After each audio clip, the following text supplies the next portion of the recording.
ओम सादर नमस्ते जी। आप सबका हार्दिक स्वागत है हमारे चैनल आर्य टू आर्य में। आइए हम अपनी वैदिक कक्षा का फिर से आरंभ करते हैं और आज का हमारा विषय रहेगा भारतीय इतिहासकार। जब हम इतिहासकार की बात करते हैं तो संसार में बहुत से इतिहासकार हमें देखने को मिलते हैं।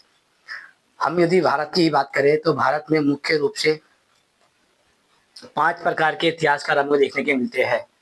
6 प्रकार के। पहला है नास्तिक इतिहासकार, दूसरा है आस्तिक इतिहासकार, तीसरा है वामपंथी इतिहासकार, चौथा है पाखंडी इतिहासकार, पांचवा है जातिवादी इतिहासकार और छठा है वास्तविक इतिहासकार। अर्थात सभी लोग अपनी अपनी मान्यता के अनुसार इतिहास लिखते हैं, जिसके कारण क्या होता है कि मनुष्य को मूल रूप से वास्तविक इतिहास पता नहीं चलता। जैसे कि यदि हम इन 5 इतिहासकारों की बात करें तो नास्तिक व्यक्ति जब भी कोई इतिहास लिखता है तो वह अपनी मान्यता के अनुसार लिखने की कोशिश करता है। वह ये दिखाने का प्रयास करता है कि जो 2 लोग हैं जिसके विषय में इतिहास लिखा जा रहा है वह लोग नास्तिक है और नास्तिकता का बढ़ावा देता है, जिससे समाज में नास्तिकता फैल जाती है। लोग कारण आस्तिकों के विरोधी हो जाते हैं। इसलिए भारतीय में इतिहासकार को नास्तिक इतिहासकार भी समझना चाहिए। फिर दूसरा आता है आस्तिक इतिहासकार। आस्तिक इतिहासकार ऐसा होता है कि जो अपने इतिहास में मुख्य रूप से नास्तिकों से घृणा करता हुआ दिखाया जाता है। इसलिए जब हम आस्तिक और नास्तिक की बात करते हैं तो मुख्य रूप से ये दोनों एक ही विचारधारा समझ आती है, क्योंकि आस्तिक व्यक्ति का पूरा जीवन नास्तिक व्यक्ति के खंडन में निकल जाता है और आस्तिक व्यक्ति का पूरा जीवन नास्तिक व्यक्ति के खंडन में निकल जाता है। इसलिए ये दोनों एक दूसरे का खंडन मंडन करते हैं और दोनों एक दूसरे के सुधार में कार्य करना चाहते हैं, लेकिन अपने अपने में सुधार नहीं करना चाहते। फिर तीसरा आता है वामपंथी इतिहासकार। वामपंथी इतिहासकार ये होता है कि वह एक व्यक्ति को दूसरे व्यक्ति से नीचे दिखाने की कोशिश करता है। वह सदा एक दूसरे के मत को लड़वाने भिड़वाने का कार्य करता है। फिर चौथा आता है पाखंडी इतिहासकार। पाखंडी इतिहासकार वह होता है जो अपनी कल्पनाओं को इतिहास का नाम देता है। जैसे आप मुख्य रूप से समझ लीजिए, गुरु नानक के नाम से एक बात प्रचलित है कि गुरु नानक ने एक पहाड़ पे ऐसे हाथ लगाया तो उनका पूरा पंजा पहाड़ पे छप गया। पहला ये। दूसरा कि हनुमान ने बचपन में सूरज को फल समझ के निकल लिया। तीसरा कि पैगंबर मोहम्मद ने चांद के 2 टुकड़े कर दिए और वह बुराक नामक जानवर पर बैठ के आसमान की सैर करने निकल गए। चौथा कि ईसा मसीह अपनी मौत के बाद 3 दिन बाद जिंदा होकर आसमान की ओर चले गए।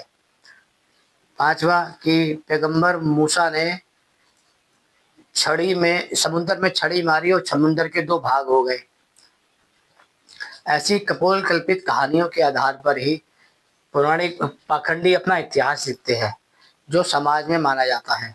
लेकिन इन सबको मान्यता इसलिए मिल जाती है क्योंकि लोगों के मूल दिमाग में आस्था बैठी होती है। वह आस्था के अनुसार ही इस चीज़ों को ग्रहण करते हैं। इसके अंदर भी जो पाखंडी लोग होते हैं उनमें मुख्य रूप से ये समझ लीजिए कि एक पाखंडी का इतिहास दूसरा पाखंडी नहीं मानता। जैसे कि यदि हिंदू मान्यता की बात करें तो हिंदू मान्यता में कोई नहीं मानता है कि पैगंबर मोहम्मद ने चांद के 2 टुकड़े किए थे, ईसा मसीह फिर से जीवित हो गए, या मूसा ने समुद्र के 2 टुकड़े किए थे। ऐसे ही इस्लाम के जो लोग होते हैं मुसलमान, वह भी नहीं मानते हैं कि हनुमान ने सूरज को निकल लिया था। और अन्य अन्य जो पाखंड है वह उसे नहीं मानते। अर्थात अपने अपने पाखंड को मानना ही वह इतिहास समझते हैं। फिर आता है पांचवा, उसे कहते हैं जातिवादी। ये मूल रूप से भारत में दिखाई देता है, जिसे हम जातिवादी इतिहासकार कहते हैं। जातिवादी इतिहासकार की एक मान्यता ये होती है, वह केवल अपनी जाति को बिना कारण ऊंचा दिखाने की कोशिश करता है और दूसरी जाति को नीचा दिखाने की कोशिश करता है। वह अपनी जाति के लोगों को महान बताने की कोशिश करता है, चाहे वह भविष्य में रहे हो या ना रहे हो। इतिहासकार ये 5 प्रकार के भारत में मुख्य रूप से दिखाई देते हैं। पहला है नास्तिक इतिहासकार, दूसरा है आस्तिक इतिहासकार, तीसरा है वामपंथी इतिहासकार, चौथा है पाखंडी इतिहासकार, तो पांचवा है जातिवादी इतिहासकार। इस 5 इतिहासकार के बाद एक छठा इतिहासकार आता है जिसे हम कहते हैं वास्तविक इतिहासकार, जिसे हम कहते हैं कि इतिहासकार होता है जो सत्य का पोषक होता है, जो समाज को सत्य दिखाना चाहता है।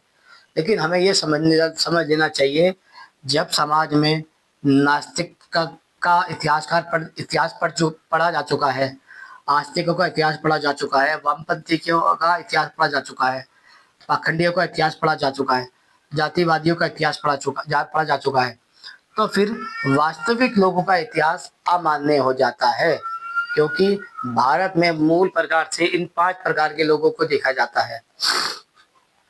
अब जब हम कहते हैं कि नास्तिक इतिहासकार उत्तम बढ़िया होता है, अच्छा होता है, तो फिर वो बाकी सारे इतिहासकार को नकार देते हैं। वैसे ही आस्तिक इतिहासकार यदि अच्छा है तो वो बाकी इतिहासकार को नकार देता है, वामपंथी इतिहासकार अच्छा है तो वो बाकी इतिहासकार को नकार देता है, पाखंडी इतिहासकार अच्छा है तो वह सबको नकार देता है, जातिवादी इतिहासकार अच्छा है तो वह सभी को नकार देता है। इसलिए ये 5 मिलकर मूल रूप से वास्तविक इतिहासकार की हत्या कर देते हैं। यदि भारत में वास्तविक इतिहासकार कहे जाए तो उसकी संख्या तो मूल रूप से आपको 1% भी नहीं दिखेगी।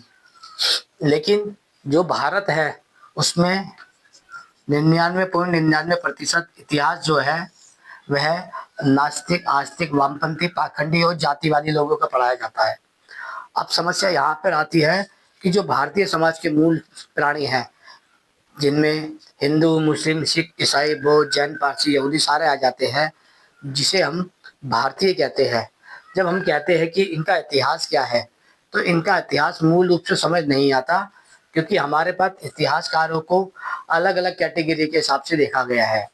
जब आप नास्तिक इतिहासकार को देखेंगे तो वह अपनी आस्था के अनुसार इतिहास लिखने की कोशिश करता है। जब आप आस्तिक इतिहासकार को देखेंगे तो वह अपनी मान्यता के अनुसार इतिहास लिखने की कोशिश करता है। जब आप वामपंथी इतिहासकार को देखेंगे तो वे एक दूसरे के विरुद्ध इतिहास लिखने की प्रयास करता है। जब आप पाखंडी को देखेंगे तो वो कल्पना के आधार पर इतिहास को लिखने की आस्था करता है। जब आप जातिवादी को देखेंगे तो वह अपनी जाति के अनुसार इतिहास को लिखने की का प्रयास करता है। लेकिन जो वास्तविक व्यक्ति होता है वह सत्य का पोषक होता है। लेकिन भारतीय समाज 99% लगभग वह झूठ का शिकार हो चुका है। अब ये झूठ के शिकार के लिए ये सारे के सारे दोस्ती है, जिन्हें हम नास्तिक कह रहे हैं, आस्तिक कह रहे हैं, वामपंथी कह रहे हैं, पाखंडी कह रहे हैं, जातिवादी कह रहे हैं। अब जो 001% वास्तविक समाज है, जिन्हें हम वास्तविक इतिहासकार कह रहे हैं, इसके द्वारा लिखा गया ग्रंथ वह इतिहास कहलाता है। जब हम बात करते हैं कि मूल रूप से इतिहासकार कौन है, इतिहासकार कैसा होना चाहिए, तो हमारे पास कोई विशेष समाधान नहीं मिलता कि हम किसको इतिहासकार माने और किसको ना माने। इसलिए जब हम कहते हैं कि हमारे पास इतिहासकार है, तो इतिहासकार हमारे पास अलग अलग प्रकार के दिखाई देते हैं। लेकिन हम आपको बताना चाहते हैं कि इतिहासकार कैसे किसे हैं। इतिहास उसे कहते हैं जो पहले की घटना है। यदि मेरा अभी जो समय हो रहा है वह लगभग 10 बज रहे हैं, यदि 9:30 या 10 बजे से 1 मिनट पहले भी जो मेरा बीत गया है भूतकाल, वह सब इतिहास हो जाता है। अर्थात जो बीता हुआ समय है वह इतिहास हो जाता है, और जो उस इतिहास को लिख रहा है वह इतिहासकार होता है। अब यदि कोई नास्तिक व्यक्ति इतिहास लिखेगा तो वो झूठ लिखेगा, यदि आस्तिक व्यक्ति इतिहास लिखेगा तो वो झूठ लिखेगा, वामपंथी इतिहास लिखेगा तो वो झूठ लिखेगा, पाखंडी इतिहास इतिहास लिखेगा तो झूठ लिखेगा, जातिवादी इतिहास लिखेगा तो झूठ लिखेगा। झूठ लिखेगा अर्थात 90% झूठ लिखेगा और 10% सत्य लिखेगा। अब इसलिए हम समझ नहीं पाते हैं कि किसका हमें इतिहास पढ़ना चाहिए, जबकि सर्वप्रथम आपको ये देखना चाहिए जो इतिहासकार है उसका जीवन चरित्र कैसा है। यदि आपने उसके जीवन चरित्र को पढ़ लिया तो आप उसका द्वारा लिखा गया इतिहास सरलता से समझ जाएंगे। आइए समझने का प्रयास करते हैं। इतिहासकार, जो इतिहास होता है उसे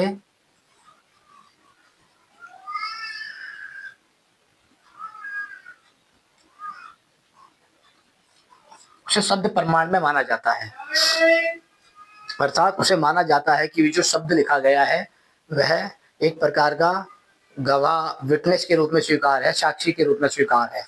इसलिए जब हम कहते हैं कि इतिहासकार की बातें मानने हैं तो वह शब्द प्रमाण में आती है। इसलिए हमें ये देखना पड़ता है कि जो शब्द लिख रहा है उस व्यक्ति का जीवन चरित्र कैसा है। इसलिए जब हम कहते हैं कि इतिहासकार कौन है, तो इतिहासकार को मुख्य रूप से समझ लेने के लिए आपको कुछ शब्द पता होने चाहिए। पहला है, इतिहासकार सत्यवादी होना चाहिए, अर्थात वह केवल सत्यवक्ता होना चाहिए, ना वह नास्तिक हो, ना आस्तिक हो, ना वामपंथी हो, ना पाखंडी हो और ना जातिवादी हो। वह केवल सत्य का पोषक हो, सत्य को धारण करने वाला हो, सत्य का उपदेशक हो और सत्य को ही समाज में दिखाना चाहता हो। दूसरा आता है न्यायकारी। वह केवल न्यायकारी होना चाहिए, उसमें किसी भी प्रकार का पक्षपात नहीं होना चाहिए। ना वह अपने लोगों की सहायता करे, ना वह दूसरे लोगों को बढ़ावा दे। जो न्यायकारी है इतिहासकार, वह ही केवल इतिहासकार की गिनती में आता है। फिर तीसरा है मानवतावादी, अर्थात वह दिखाई देना चाहिए कि जो इतिहास लिख रहा है वह मानवता को हीरो की तरह दिखाए, ना कि दानवता का हीरो की तरह दिखाए। इससे ये समझ आता है जो इतिहासकार है वह मुख्य रूप से बड़ा महत्वपूर्ण व्यक्ति होता है। फिर आता है वह परोपकारी होना चाहिए। जो वह इतिहास लिख रहा है उसका समाज में परोपकार यानी कि लाभ होना चाहिए, कारण कोई भी इतिहास नहीं लिखना चाहिए। जब हम कहते हैं कि भारतीय समाज के दो इतिहास है मुख्य रूप से, तो हम दो इतिहासकारों में मुख्य रूप से नाम लेते हैं। पहला वेदव्यास मुनि का और दूसरा महर्षि वाल्मीकि का। जब आप इनका इतिहास ग्रंथ पढ़ेंगे तो आपको जो मुख्य रूप से दो बातें समझ आएगी कि इनका इतिहास जो लिखा गया है वह शिक्षाएं देने के लिए लिखा गया है कि मनुष्य को क्या आचरण करना चाहिए और क्या आचरण नहीं करना चाहिए, क्या धर्म की मान्यताएं होती है और क्या अधर्म होता है, क्या सत्य होता है, क्या असत्य होता है, क्या उचित होता है, क्या अनुचित होता है। ये व्यवहार उनके दोनों ग्रंथों में दिखाई देता है। फिर आता है विद्यावान अर्थात विद्वान। जब हम कहते हैं कि जो इतिहासकार है वह मूल रूप से सत्य का बोधक हो, न्याय का बोधक हो, मानवता का बोधक हो, परोपकार का बोधक हो और विद्या का बोधक हो। अर्थात वह जो इतिहास लिख रहा है वह उसे विद्या बढ़ाने के लिए लिखे, अर्थात वह लिखे कि समाज जागरूक हो और यह सत्य का बोध कर सके, विद्या का बोध कर सके। फिर आता है कि जो धार्मिक व्यक्ति इतिहास लिख रहा है वह धार्मिक होना चाहिए। धार्मिक व्यक्ति का अर्थ है कि वह सत्यवादी हो, न्यायकारी हो, परोपकारी हो, धैर्यवान हो और अहिंसक हो, कारण किसी का कभी कोई दुख अहित ना करने वाला हो। फिर आता है कि इतिहासकार को सज्जन होना जरूरी है, क्योंकि कोई दुष्ट व्यक्ति यदि इतिहास लिखेगा तो वह इतिहास में बिल्कुल गड़बड़ कर देगा। जब हम इन सब गुणों पे आते हैं कि इतिहासकार को सत्यवादी होना चाहिए, न्यायकारी होना चाहिए, मानवतावादी होना चाहिए, परोपकारी होना चाहिए, विद्वान होना चाहिए, धार्मिक होना चाहिए और सज्जन होना चाहिए। इन सब को मिलकर एक शब्द बनता है जिन्हें कहते हैं आप्त। आप्त व्यक्ति वह है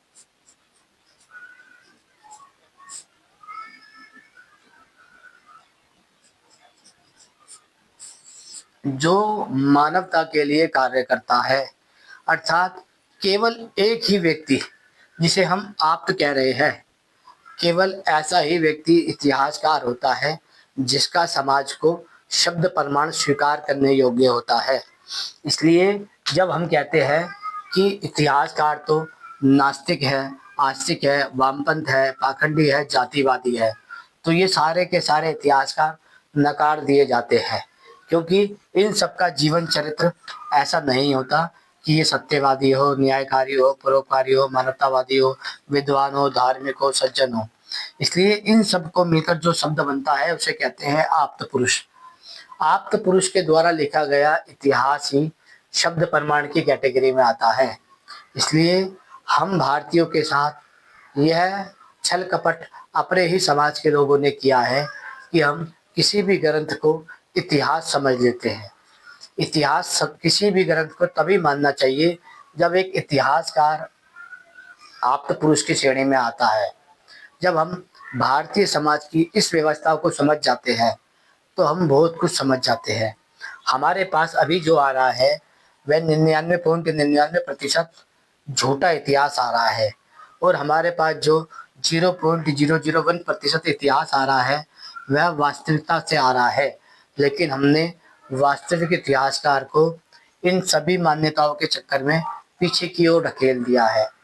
इसलिए जब हम कहते हैं कि हम इतिहास को पढ़ना चाहते हैं तो हमारे पास मूल रूप से कोई इतिहास नहीं बचता।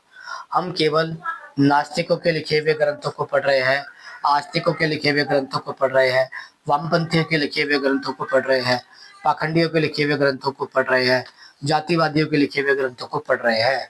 इसलिए यदि बात की जाए भारत में इतिहासकारों की, तो भारत में मुख्य रूप से कोई इतिहासकार ही नहीं है। लगभग 99% तो नहीं है। अब यदि 1% कोई इतिहासकार है तो वह किस कोने में बैठा है हम नहीं कह सकते। इसलिए ये विषय जो इतिहासकार है वह हमारे पास छल कपट से आया हुआ है।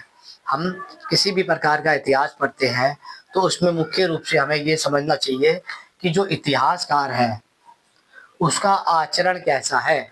यदि वह सत्यवादी है, न्यायकारी है, मानवतावादी है, परोपकारी है, विद्वान है, धार्मिक है, सज्जन है और आप्तपुरुष है, उसी का लिखा हुआ शब्द प्रमाण मान्य है।